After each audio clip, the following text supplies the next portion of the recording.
folks, Chuck here, Hillbilly Half Acre Homestead.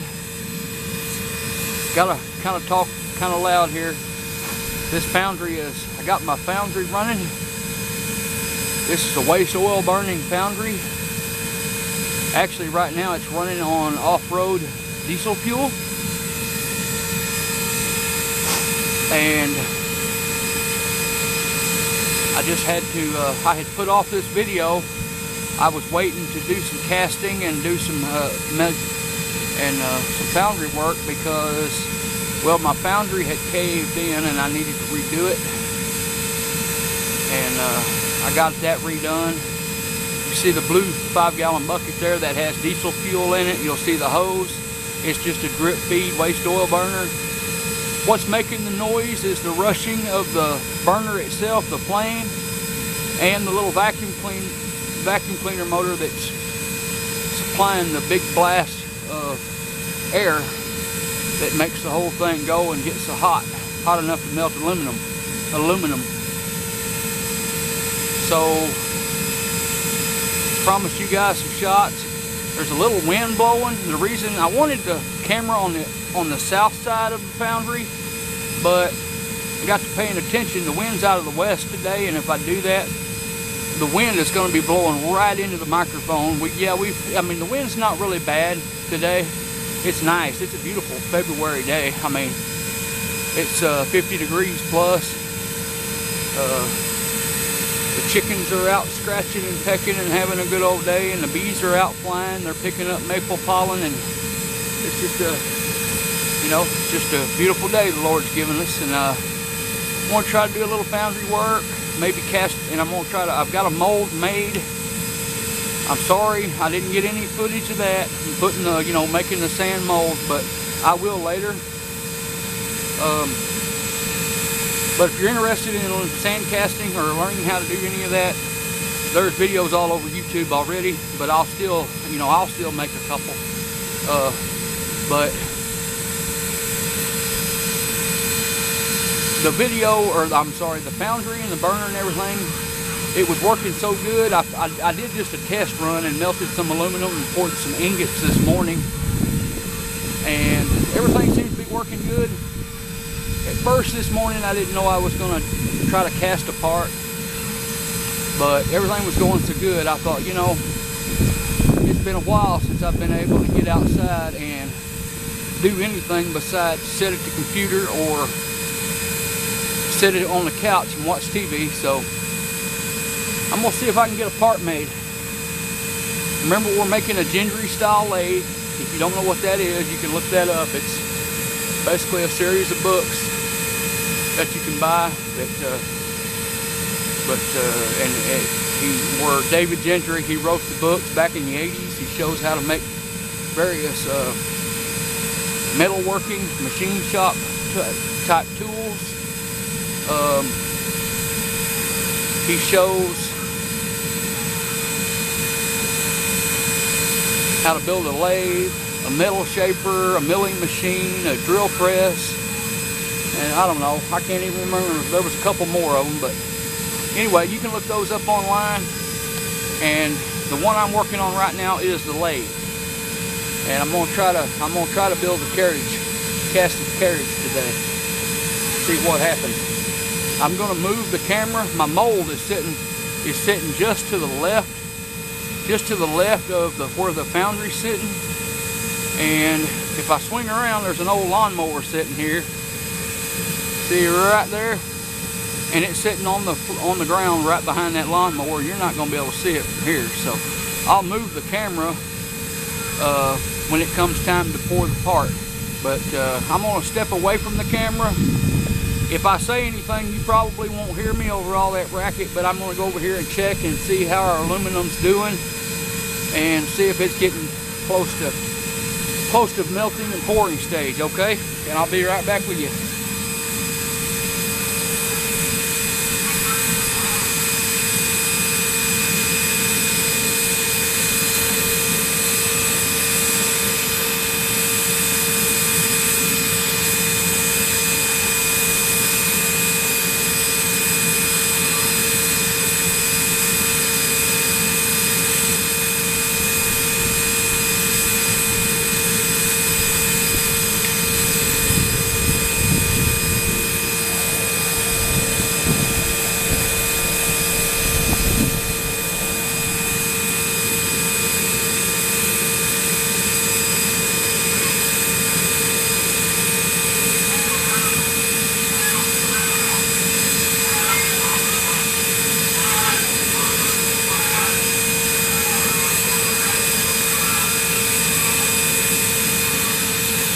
Okay, we're getting there. The aluminum's starting to melt. By the way, folks, I know that there's a lot of people that likes to get on YouTube and watch these videos, and the first thing they do is they start bugging the person making the video about that's not safe, you need to be doing this or you need to be doing that. Well, I'm a grown man, people. If I hurt myself, I won't blame you, I promise. So don't even bother, okay? You know, if I kill myself, well, I'm insured. My family will be taken care of, is all I know to tell you. If you feel like this is too safe for you to do it, by all means, watch the video. This can't hurt you through the camera. But if you feel like this is not safe enough for you to do, then by all means, don't do it. I'm not asking you to do it. I'm just showing you what I'm doing. Not that I don't appreciate you being concerned about my safety, but again, I'm a grown man, okay? You know, I'm responsible for my safety, nobody else.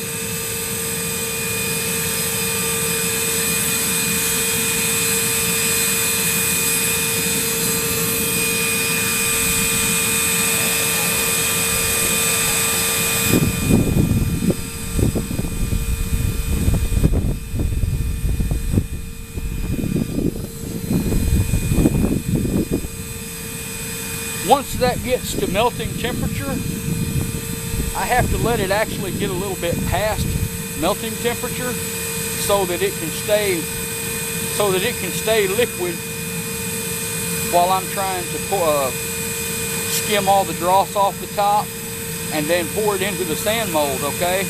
So what's going to happen there is I've got to actually let it get a good 100, 150 degrees hotter than the temperature that it melts at. So we've probably got about 5, maybe 10 minutes. It's melting pretty good, but it's going to have to get hotter. Okay, so this is all that's going to happen between now and then. So I'm going to go ahead and pause the camera, and I'm going to go ahead and move the camera and get it into position so that you'll be able to see when I pour the mold. Okay, be back with you in a few minutes. I know it's loud, folks. Got my oil burning foundry. Just thought y'all might like, even though it's loud, I thought you might like a little more of a close-up picture on how this thing is set up. Okay, right over here, that's just a regular Lowe's 5-gallon bucket. Okay, and it's full of off-road diesel fuel. Okay, now the way this thing is fed is real simple. Okay, there's a bulkhead union that goes through the side of the bucket, a 6-inch PVC nipple, a 1/4 turn ball valve going into a 1/4 inch copper tubing, and that's connected with a compression fitting on that copper tubing. Okay, and now basically the copper tubing just simply runs down and into a hole in that pipe right there. The valve here is just cracked open, and it's a drip feed system. Okay, the old vacuum cleaner right there that's been stripped down, that's what's making most of the noise, is blowing air into that tube. And what it does is there's a circle inside there, and the tube is in at an angle, and it makes the air, it gives it a swirling or a turbulence type effect, okay? And basically that's what makes it work. The oil itself is vaporized, and the vapors burn inside the chamber here. Okay, and it swirls around in a circle as the heat rises. Okay? The air blowing in at an angle the way it does, combined with the rising effect of the heated air, gives it a swirling effect. And hang on just a second, let me get my gloves on, and I'll show you inside there.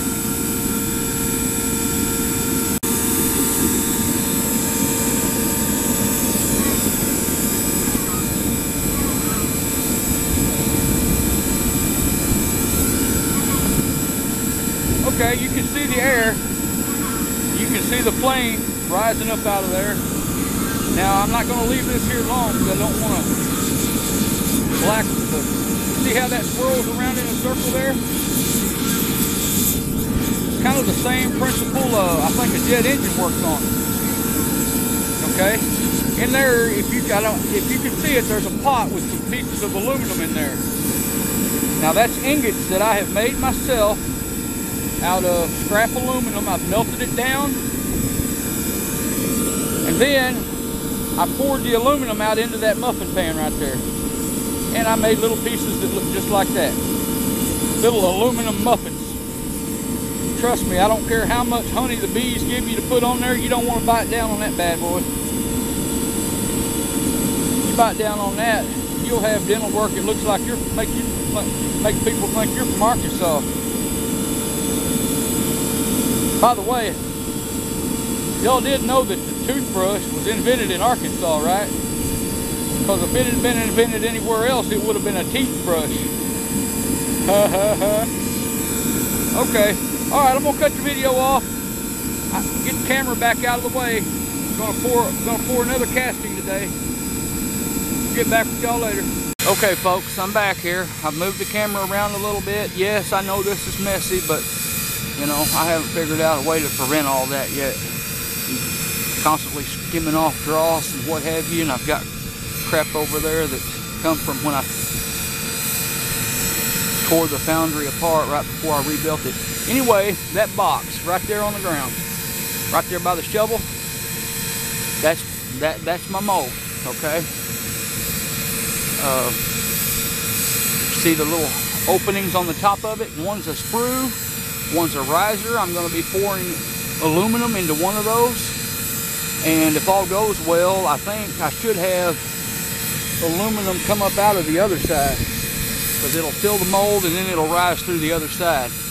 And the reason that you need those is because aluminum shrinks as it cools, and so if you don't have those risers up above your part after you pour the hot aluminum in there, that aluminum will shrink and you'll kind of have a sinkhole area where you. And anyway, it'll just, it's hard to explain, but it'll mess up your part. Now, you may not can see it from this point of view, but there's a muffin tin, an old rusty muffin tin on the other side of that mold on the ground there. And I don't know about other people who does this, but I have a hard time judging when I go to melt aluminum. I have a hard time judging when I put aluminum, cold aluminum in the crucible. I have a hard time judging how much I'm going to have or how much I'm going to need. So I always put way more than what I need. Well, we don't want to waste that. So what happens is I'll pour the mold. When the mold gets full, assuming we're successful, and I hope we are, but when I pour the mold, whatever aluminum is left in the crucible, I'll pour in that old rusty muffin tin, and we'll make aluminum ingots out of them. I'm sorry that wind's picking up. I tried to position the camera to where hopefully it won't be blowing in the microphone too bad. I don't know.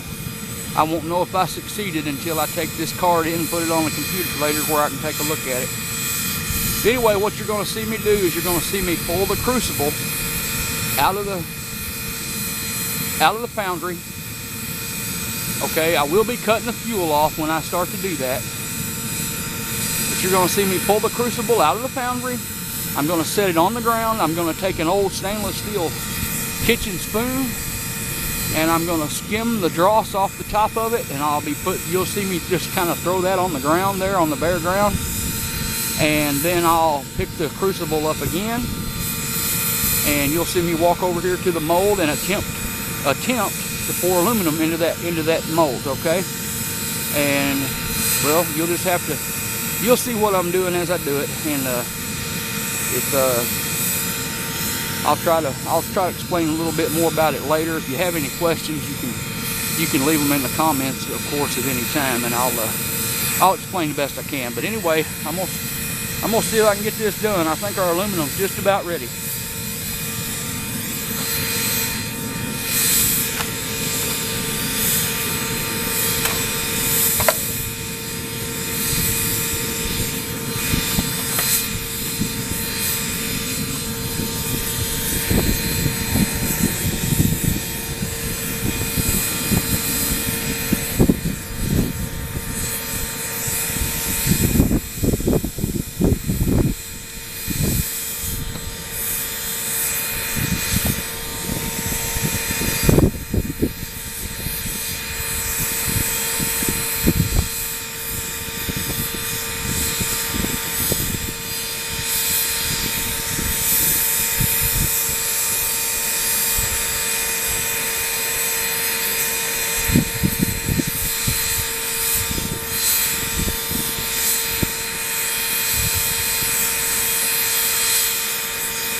goes nothing.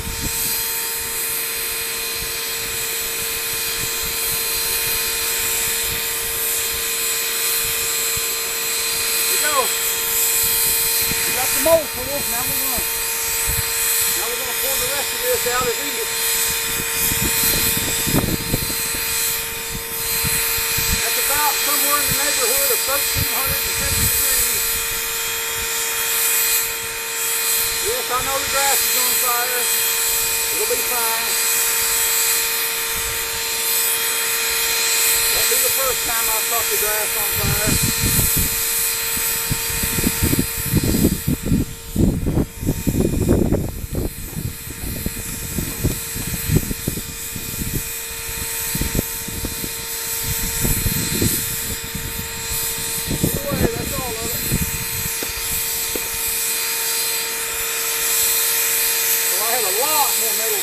Aluminum in that box that I needed.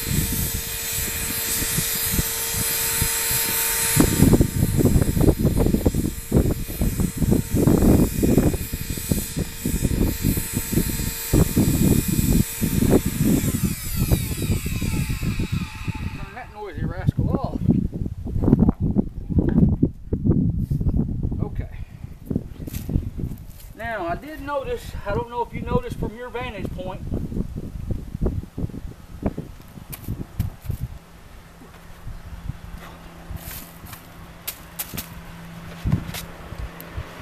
leaves there. I should have ruck them back,